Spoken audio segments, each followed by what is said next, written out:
Welcome to PC Error Detective. Today, I'll show you exactly how to add signature in Adobe Acrobat so you can sign your PDFs quickly and easily. Step 1. Open your PDF file in Adobe Acrobat. This is the first thing you need to do because you can't add a signature to a document that isn't open. Simply double-click your PDF or open it directly from Adobe Acrobat to get started. Step 2. Click on the Fill and Sign tool in the left-hand panel.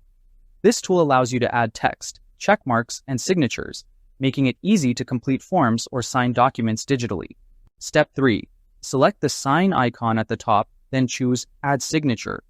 The sign icon is your gateway to creating a new signature, giving you the option to type, draw, or use an image.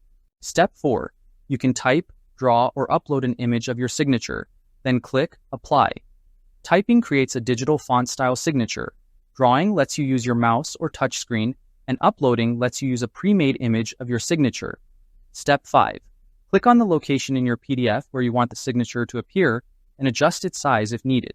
You can move it around or resize it to make sure it fits perfectly in your document. Thanks for watching, and don't forget to subscribe to PC Error Detective for more helpful tutorials.